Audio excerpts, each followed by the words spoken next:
Okay, so this is huge. You got to invest in greater ministry. But you don't get so focused on the greeting ministry, on the greeting, that you forget about the follow-up. You see, if we have websites and we have email and we have social media and we're saying, come be with us, and then they get there and we're not ready for them, we look stupid.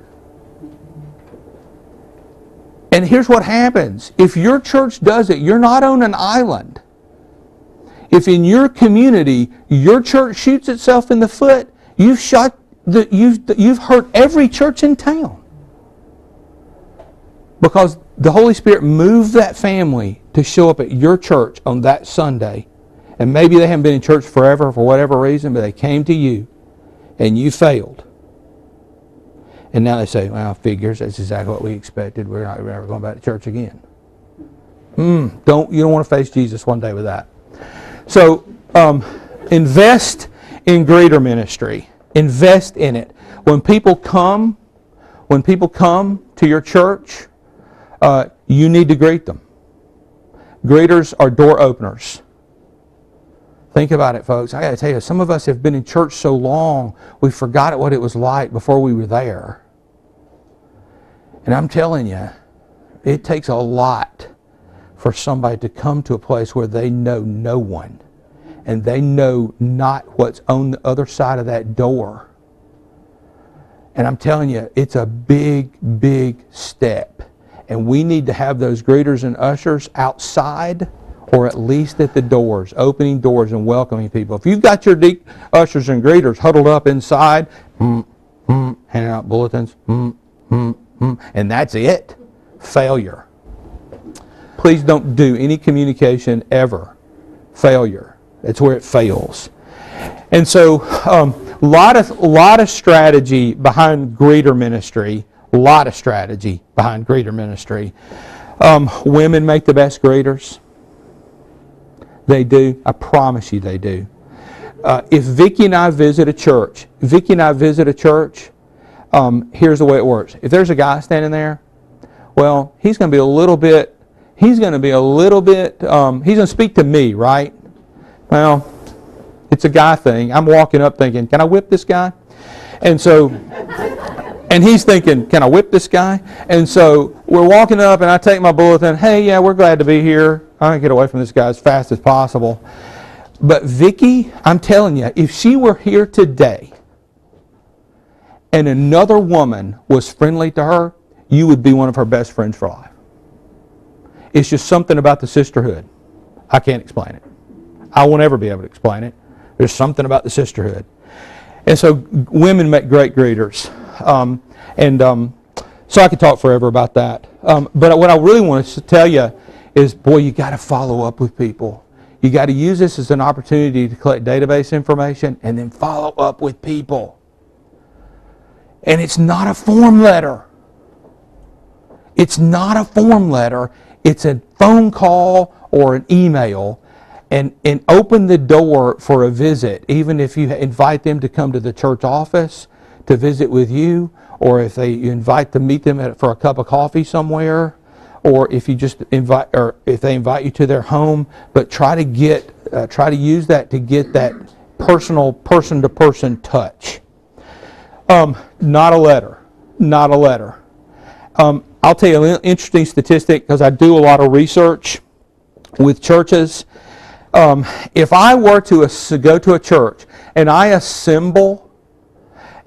randomly assemble people to come meet with me, and I say, hey, what's the number one thing that your church does to put its best foot forward in whether it's personal communication or interpersonal communication? What's the best thing your church does to put its best foot forward? Number one answer, every church I've ever been in, regardless of the denomination or lack of denomination, number one answer, our building and grounds are beautiful. Our building and grounds are beautiful. When I say, how does your church follow up with people? we don't really follow up people. We don't really have a strategy for that. That's the problem. We love our property. We are in love with our property. We love property a whole heck of a lot more than we love people. So really invest in this ministry. Identify the small groups or the clusters of people within your church and sort of begin to know. Like, for example, know who's that group of men within your church. They meet for breakfast or coffee once a week. Or who is that group within your church that likes to play golf together? Who is that group within your church that maybe maybe they're in a book club together? Who are those little clusters of people within your church? Maybe if you have Sunday school classes, if you have a women's ministry, men's ministry, look for the small clusters of people within your church and identify within those who is the leader, who is the influencer. And then when you start to promote something, you promote it to the influencers of those clusters, and it will spread like wildfire. Because all my friends, I'm the kind of guy where all my friends, I go to church with all my friends. My dear friends, we all go to church together. And it's so funny, if our church is doing something specifically targeted to men, they will call Eddie Gooding. They won't call me. They will call Eddie Gooding and they will say, hey, are you going to this? My wife says I ought to go to this. I just wondered if Susan was making you go to it. Are you going? And if Eddie says, I'm going, then we all go. But if Eddie were to say, man, I don't know, that looks boring to me. No, but they don't go.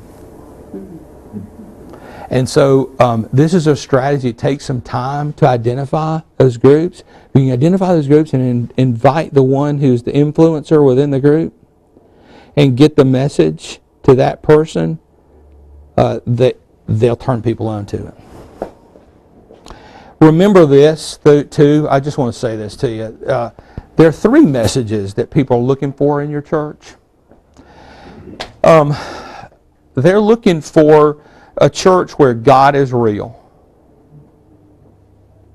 They want to know, how is God real? You know, we're all born with this God-sized hole in us that only God can fill. And they want to know, how is God real within this church?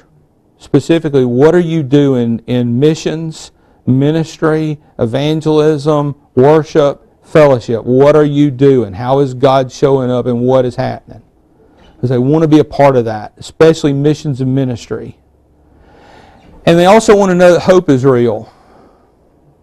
Because I got to tell you, every human being on this planet is in pain. There's not one human being walking around today that's not in pain, and it's either relational, or it's physical, or it's financial, spiritual, and they just don't know about it. But everybody's in pain. And they're looking to the church. How can you help? How can sanctuary, the sanctuary, you know, we used to call it that once upon a time, the sanctuary from the pain. How is hope real to ease my pain in this day-to-day life? They want to know that from your church. And they want to know this. How can I find friends in faith? Can I find my best friend? Can I find my best friend in the church? Can I find my best friend in this church? They want to. Everybody wants friends, whether they say they don't or don't. If they say they don't, they're lying.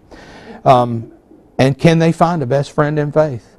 We need to be talking about those messages. And talking about messages, keep everything simple. We get so caught up sometimes in the methodology that we forget about the message. And I tell people don't write more than 200 words about anything. If you can't say it in 200 words, they're not reading past 200 words. And so keep it all simple. Just remember the USA Today mantra. Simple words, simple sentences, simple paragraphs, simple copy. I should not have to use a dictionary to look up any word in anything you do within the church. Simple, simple, simple. And here's the other thing. Tell people what you want them to do. There's a great sociology book out there called The Influentials that basically makes a case for, and I believe it. You put 10 random people together, like on a jury, 12. One person is going to stand up and say, here's what I think we should do, and the rest will be so wanting to get home, they will say, yeah, we'll do that. And so tell people, this is the best story I can give you about the message. My best friend, I may get a little weepy here, when my best friend got to empty nest, he and his wife sold everything they owned. Every single thing they owned. Even the property he had inherited from his grandfather. They sold everything they owned and moved to Africa to be missionaries to orphans. And so he had a ton of money from all that. But he also needed ongoing support. And so he wrote this letter looking for mission support. And he sends me a copy of the letter. And he says, what do you think? Folks, this thing is 2 pages long, single-spaced. And it starts out, hey, dear friend, first and foremost, I just want to ask you to pray for me. All the way down to the last paragraph. And if you can find it in your heart prayerfully to contribute to our mission, we would appreciate you going to our website and pledging money. And I called him up and I said, man, I love you. You're like a brother to me, but this is the worst letter I've ever read in my life. This honestly, this letter makes me want to look for a Red Dot liquor store.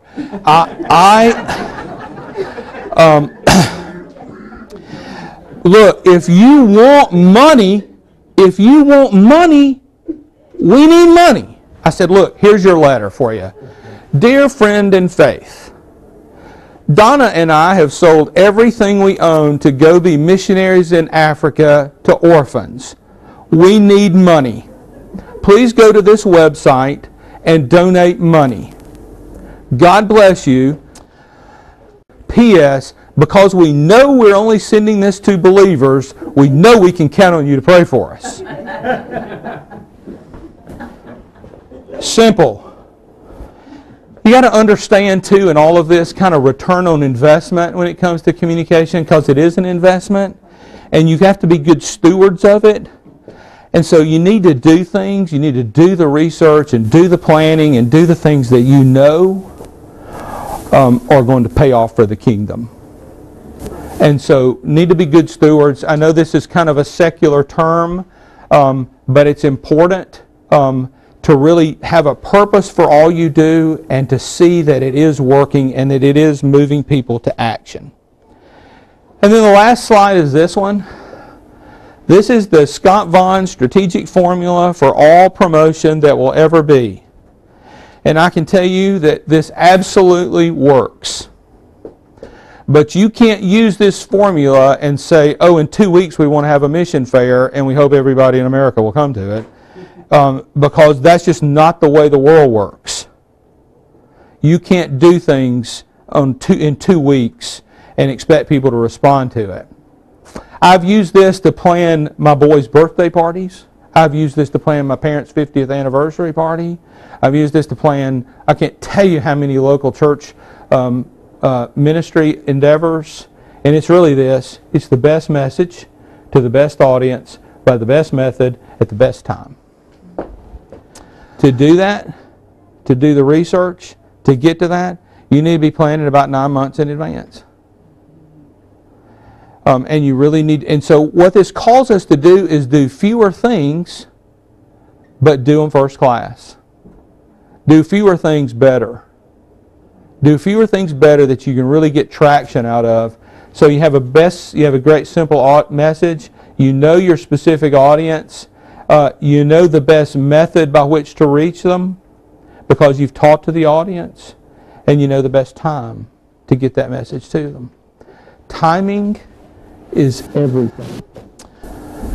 if my parents had gotten frisky 5 minutes one way or the other, I might be a woman. And so timing is everything. And so don't discount that. Sometimes here's what we do. We say, okay, well, here, we got this activity coming up. Let's put this best method here.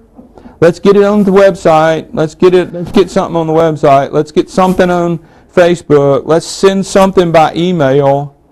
We rarely ever consider the message, the audience, or the timing of the delivery. And you got to consider the whole package if you want it to really be effective. And it does work. I promise you that it does work. Okay, so that's it. Are you any questions? We got about 10 minutes. Anybody? Yes, ma'am. I heard you talk about following up with visitors. As I've been in different places across the country, there are some places where you can go. People will let you come to their house. There's a lot of people that won't let you come to their house. There's people that don't want you to ring their doorbell. Don't show up at somebody's home unannounced is my best advice for you. These were older traditions. We're to deliver bread. We're going to their doorbell, ring the bell. Right. The thing I've tried is if they come 2 times, I take them to lunch and find out why they're there. Yeah, that's perfect. But I wonder if you have some other thoughts about what kind of, when you said follow-up is most effective with folks who are visiting. I'll tell you, first of all, not to pick on you, but let me just say, the word today in today's culture is guest. The visitor word is dead. You have visitor parking, you need to go back and change it to guest parking. Visitor implies you're coming and you're going back for wherever the heck you came from. Guest implies to everybody, this person is here for us to serve. Disney did that to us. Disney single-handedly changed customer service. And so we talk about connecting with guests. Here's what I have found, because I'm part of the greeter ministry at my church when I'm there, and also I'm a deacon. I'm double ordained in the Baptist faith. I'm both a deacon and a minister, and so it gets complicated. But what I've found works is, first of all, I will call people or I will email them. If I email people, I almost always get a response back. If I call people, I always leave a voicemail message. I don't even answer my phone unless it's somebody I've got in my contacts. I let them leave a message, then I call them back. And so I've gotten very little response off telephone calls, but it's still a victory because I'm getting a welcome message to them. And they know I've called, whether they call me back or not. I have a lot of success with email, and I'll send an email and I'll say, listen, thanks for being with our church today. Thanks for being a guest at our church today. I've been a member of this church for 25 years. If I don't know the answer to a question, I know where to find it. And so, what I will do is, if it's a woman, I will always say, and if you would like to contact my wife, here's her email address, and here's her phone number. And so I'm very strategic about that. And either me or Vicki, we almost always get a return email. And I love the idea of inviting them to meet you somewhere in a casual setting away from the church property. But a lot of churches have had success saying, hey, would you like to meet with us during the week, meet with one of our lay members, meet with one of our lay leaders, get a tour of the church property, let us show you where all the things are when nobody here, so you can sort of see your way around. But yeah, that's a great idea. Yeah. Anybody? Yeah. You mentioned your research conversation in the local target, looking for a church, de-churched, unchurched. That sounds a little bit like a southern or east coast strategy. I'm wondering, here would the question be, I'm looking for a place to make a difference in the world. You know, one around here who can do that, and you end up at the church. The question is, are we an explicitly Christian organization out here, or are we in the meeting business, community business? And oh, by the way, it's the church and Jesus Christ is the way we do that. I think you have to massage that to work for you. Because, I mean, I've worked with churches. I worked with 2 different Lutheran congregations in Sacramento. had the same kind of deal, and it worked for me there. But yeah, I mean, if you think that in your community that would be a better conversation, do that. The other thing I want to tell you folks is if you are doing, no matter what you ever hear me say, if you're doing something and you feel like it's really working the best it can work, you keep on doing it. Keep on keeping on. Because I don't argue about any of this. I just, I can just share with you what I see and what I do. But if you're doing something and it's contrary to what I say, but it's working for you, full steam ahead. Make sure it's working for you.